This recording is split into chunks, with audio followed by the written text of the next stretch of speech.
తాకట్టులో ఉన్న బంగారాన్ని విడిపించి ఆ రోజు ఆన్లైన్ రేటుకే మేము కొంటాం. Sharma gold company. నమస్తే, మీరు చూస్తుంది సుమన్ టీవీ. నేను మీ కీర్తి. డిసెంబర్ నెలలో ద్వాదశ రాశుల వారికి ఎలా ఉండబోతోంది మనకి తెలియజేయడానికి మనతో పాటు ప్రముఖ ఆస్ట్రాలజర్ గోనుగుంట్ల సురేష్ బాబు గారు ఉన్నారు. నమస్తే అండి. నమస్కారం అండి కీర్తి గారు. మిథున రాశి వారికి సురేష్ గారు ఎలా ఉండబోతుందో తెలుసుకోవాలని చాలా ఉత్సాహంగా వెయిట్ చేస్తున్నారు. మీరిచ్చే సజెషన్స్, మీరు ప్రిడిక్షన్స్ 100% ఫాలో అయ్యే వాళ్ళు చాలామంది ఉన్నారండి. తద్వారా బాగుపడే వాళ్ళు కూడా చాలామంది ఉన్నారు. మీ క్లాసెస్ని ఫాలో అయ్యేవారు ఉన్నారు. సో ఈ నెల ఆఖరి ఎలా ఉందో తెలుసుకుందాం. సో సంతోషం అండి కీర్తి గారు. మనకి ఈ మంత్ డిసెంబర్ మంత్ ఏమవుతుందంటే 15న ధనుసు రాశిలోకి సూర్యుడు ప్రవేశిస్తున్నారండి. ఎప్పుడైతే ధనుసు రాశిలోకి సూర్యుడు ప్రవేశిస్తున్నారో దాన్ని ధనుర్మాసం అంటారు అక్కడి నుంచి. అందుకని ధనుర్మాసం రాగానే మనకి ఊళ్ళల్లో ముగ్గులు వేస్తారు, గొబ్బెమ్మలు పెడతారు, పేడకల్లాపు జల్లుతారు. ఈ మొత్తం చేసేసి శోభాయమానంగా ఇల్లే కాదండి ఊరంతా ఉంటుంది, ఎక్కడ పెట్టినా ఉంటుందన్నమాట.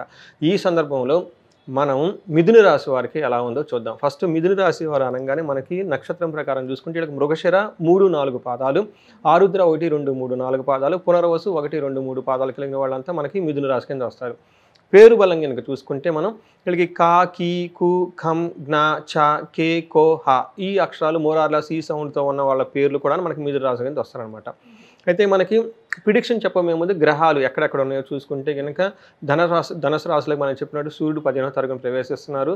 తర్వాత 2 నుంచి శుక్రుడు మకర రాశిలో ఉన్నారండి. కర్కాటక రాశిలో వచ్చేటప్పటికి కుజుడు ఉన్నారు. తర్వాత మనకి వృశ్చిక రాశిలో వచ్చేటప్పటికి బుధుడు ఉన్నారండి. ఈ 4 యొక్క గ్రహాల ఇంపాక్ట్ మిథున రాశి వాళ్ళకి ఎలా ఉందో చూద్దాం మనం. So date of birth, time of birth లేని వాళ్ళు ఈ అక్షరాలతో పోల్చుకోవచ్చు అంట. కరెక్ట్ అండి. దాంట్లో మనకు ఒక విధానం ఏంటంటే వాళ్ళకి బాగా పాపులర్ అయిన పేరు ఉంటుంది. ఆ బాగా పాపులర్ అయిన పేరులో ఫస్ట్ లెటర్ కనుక తీసుకుంటే దాని ద్వారా ప్రిడిక్షన్ చూస్తే 70% యాక్యురేట్గా ఉంటుంది. సో మీకు ఫస్ట్ 15 డేస్ ఎలా ఉంటుందంటే వీళ్ళకి శత్రునాశాంత ధనచ్ఛేదం విజయం యువతి జన బాధ అని చెప్తూ ఉంటారు అనమాట. ఫస్ట్ 15 డేస్ వీళ్ళకి శత్రువులతో గొడవ పెట్టుకుంటే కొంచెం ప్రాబ్లం అవుతుంది. కాబట్టి శత్రువులు ఉన్నప్పుడు కొంచెం జాగ్రత్తగా ఉండి దూరంగా ఉండాలి. విపరీతంగా ధనం అయితే ఖర్చు అయిపోతుంది. తర్వాత వీళ్ళకి స్త్రీల ద్వారా కొంచెం ప్రాబ్లమ్స్ కూడా వచ్చే అవకాశం ఎక్కువగా ఉంది. కానీ ఎన్ని ఆటంకాలు ఉన్నా వీళ్ళకి ఫస్ట్ 15 డేస్లో అనుకున్న పనులన్నీ అనుకున్న విధంగా జరుగుతుంది, చక్కగా విజయప్రదంలో అయితే వెళ్ళిపోతారనమాట. నెక్స్ట్ 15 డేస్ కనుక మనం చూసుకుంటే యాత్ర ధనచ్ఛేదం విజయం సంపద అని చెప్తారంట. అంటే ఎలా ఉంటుంది, చక్కగా తీర్థయాత్రలు చేస్తారు, విజయ పదంలో ఉంటారు, అష్టైశ్వర్యాలతో కూడా సంపద వీళ్ళకి చక్కగా వచ్చేస్తాయి అని చెప్పాలి. అయితే వీళ్ళకి ఒకే ఒక ప్రాబ్లం ఏంటంటే ధనచ్ఛేదం, విపరీతంగా ధనం ఖర్చు అవకాశం ఎక్కువగా ఉంది. కాబట్టి ధనం విషయంలో చాలా కేర్ఫుల్గా ఉండాలి. మనం ఒక్కొక్క ప్లానెట్ ఇచ్చే రిజల్ట్ కనుక మనం చూసుకుంటే ఫస్ట్ సూర్యుని కనుక చూసుకుంటే వీళ్ళు సువర్ణమూర్తిగా ఉండేసి అంత యోగ్యత అయితే చూపించట్లేదు, కొంచెం ప్రాబ్లంగా ఉందన్నమాట. ఎలాంటి ప్రాబ్లం అంటే ఫస్ట్ సంతానానికి, భార్యకి, తర్వాత పార్ట్నర్స్ తోటి ఎక్కువగా గొడవలే అవకాశం ఎక్కువగా ఉంది. ఉత్సాహం కలిగించే పనులు కనుక చేస్తూ ఉంటే వాటిని ఆటంకాలు వచ్చే అవకాశం ఎక్కువగా ఉందని చెప్పేసి మనకు చెప్తున్నమాట. అయితే ఫస్ట్ హౌస్లో దృష్టి ఉండటం వల్ల శరీరం అంతా కొంచెం ఎండిపోయినట్టు ఉండటం, తర్వాత శరీరంలో బాగా వేడి చేయటం, తర్వాత ఆందోళనగా ఉండటం, కోపంగా ఉండటం, డబ్బు కోల్పోవటం, మనసులో ఏదో సంకగా ఉండటం, టయానికి భోజనం చేయకుండా ఆకలి కడుపుతూ ఉండటం, ఈ సిచ్యువేషన్స్ అయితే వీళ్ళకి కనిపిస్తుందండి సూర్యుని వల్ల. అయితే మనకి కుజుడు కూడాను వీళ్ళకి అంత అనుకూలంగా లేకపోవడంతో అదేమంటే అగ్నికి ఆజ్యం పోసినట్టు సూర్యుడు కొంచెం అనుకూలంగా లేదానికి కుజుడు కూడాను సపోర్ట్ ఇస్తూ ఇంకా ఇబ్బంది పెట్టే సిచ్యువేషన్స్ ఎక్కువగా ఉంది. కాబట్టి మిథున రాశి వాళ్ళు కొంచెం జాగ్రత్తగా ఉండాలి. అయితే మనకి కుజుడు వచ్చేటప్పటికి ఎలాంటి ప్రాబ్లం అంటే అధికారులతో అసంతృప్తి, వీళ్ళు ఎక్కడానికి కనుక పనిచేస్తుంటే వాళ్ళపై ఉన్న అధికారులతో కొంచెం అసంతృప్తిగా ఉంటుంది. వీళ్ళు కఠినంగా మాట్లాడతారు, ధన నష్టం జరుగుతుంది, అవమానాలని ధననాశనం కూడాను వీళ్ళు ఎక్కువగా ఫేస్ చేయాల్సిన సిచ్యువేషన్ ఎక్కువ వస్తుందండి. అయితే 5th హౌస్లో దృష్టి ఉండటం వల్ల అకాల భోజనము, పిల్లల విషయంలో చాలా కేర్ఫుల్గా ఉండాలి. తర్వాత మనస్తాపం గురికే అవకాశం ఎక్కువగా ఉంది. శత్రువులపై అకాల భోజనంతో పాటు శత్రువులతో కూడా వీళ్ళు కొంచెం ఇబ్బందులు పడే అవకాశం ఎక్కువగా కనిపిస్తుంది అనమాట. అదే 9th హౌస్లో కూడా కుజుని దృష్టి ఉండటం వల్ల కూడా అది కూడా అంత మంచిది కాదని చెప్పుకోవాలి. వీళ్ళకి ఒక్కోసారి భోజనానికి, అన్న వస్త్రాలకి కటకటలాడే సిచ్యువేషన్స్ వచ్చే అవకాశం ఎక్కువగా ఉంది. స్థాన భ్రష్టత్వం, ప్రమోషన్స్ అయ్యే అవకాశం ఎక్కువగా ఉంది. కొంచెం జాబ్ చేసేవాళ్ళు కేర్ఫుల్గా ఉండాల్సిన టైం అని చెప్పుకోవాలి. బలహీనత, పరాభవము, అవమానాలు జరిగే అవకాశం ఎక్కువగా ఉంది.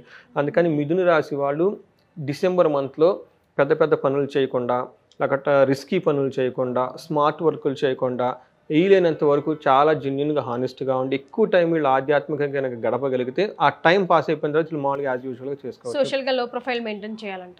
కరెక్ట్.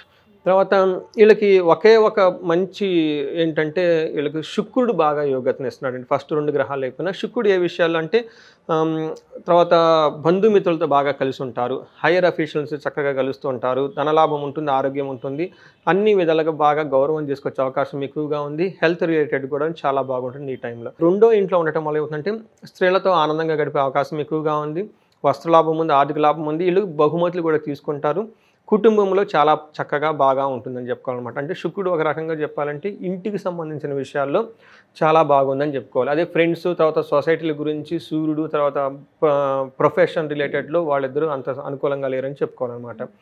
మనకి జ్యోతిష శాస్త్రంలో అంగగోచారం అనేది ఒక కాన్సెప్ట్ ఉంటుందండి. ఈ కాన్సెప్ట్ ప్రకారం ఏమంటే మనం ప్రతి నక్షత్రానికి కూడా ఎలా ఉంటుందో చూసుకోవచ్చు.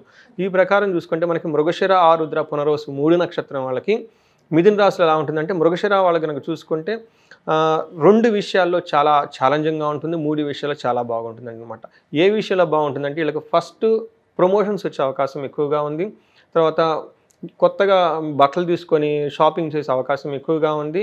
అయితే డిసెంబర్ 1st వీక్ 10 డేస్లో వీళ్ళకి హెల్త్ కాంప్లికేషన్స్ వచ్చే అవకాశం ఎక్కువగా ఉంది, కొంచెం ధనానికి ఇబ్బంది పడతారు, గొడవలు అయ్యే అవకాశం ఎక్కువగా ఉంది. వీళ్ళకి ఎవరికండి కృతిక మృగశిర నక్షత్రం వాళ్ళకి.